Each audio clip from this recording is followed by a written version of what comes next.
Hello, I am Jennifer Schock. I'm the women's pastor in our life groups ministry here at Vineyard Cincinnati, and I am glad to be with you today. I've really enjoyed this message series on the Psalms. Looking forward to this weekend. You know what stuck with me from last weekend was Dave Workman's point that the Psalms helped the Israelites remember who God is. This resounded with me probably because I am constantly lamenting my own terrible memory. I love to say in one brain cell, out the other. And I have this picture of things just like falling out of the back of my head while I'm walking around, information that I should be keeping a hold of. But, memory aids are precious to me, sticky notes, notes on my phone, whatever it is. And so, this idea that the Psalms are the ultimate memory aid, helping us remember who God is. I just love that.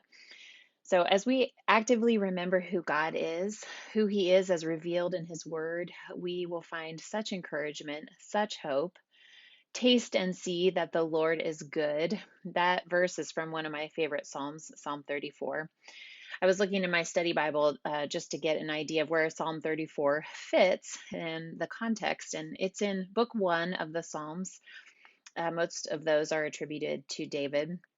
And in book one, my study Bible informs me, prayers issuing from a situation of distress dominate, punctuated by statements of confidence in the God alone who can save. So in Psalm 34, David recounts one of the many times that God provided escape or rescue from him when he was being pursued by Saul, who was trying to kill him. So David describes what he did and then what God did in response. I sought the Lord, David tells us in verse 4. He went and searched for him, and he answered me and delivered me from all my fears. Verse 6, David says, this poor man cried. He's remembering how he expressed his need for help, and the Lord heard him and saved him out of all his trouble. This is what we can remember about God. He hears, he answers, he delivers, he saves. Verses 7 through 9 read, the angel of the Lord encamps around those who fear him and delivers them. Oh, taste and see that the Lord is good. Blessed is the man who takes refuge in him. Oh, fear the Lord, you his saints, for those who fear him have no lack. Our part is to cry out, to seek him, to look for him, to take refuge in him, to fear him. And when we honor him, when we pursue upright living, when we, as verse 14 says, turn away from evil and do good, then we can be assured that God will act on our behalf. Verse 17 says, when the righteous cry for help, the Lord hears and delivers them out of all of their troubles. So God's hearing and delivering are connected to our righteousness, not our perfection or our works, but our righteousness or upright living. And I've been thinking about this. For some of us, our pursuit of righteousness gets derailed when we are in the midst of painful or challenging circumstances. That can definitely be true of me.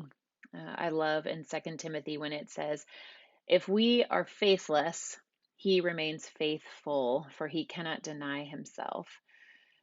Nonetheless, I want to be more like David, whose pursuit of God and his righteousness were not hindered by the fact that Saul was chasing him and trying to kill him. These were difficult circumstances indeed. David's suffering, he was sure, would be redeemed. God rescues and he redeems and he restores. So today, let's remember that about him.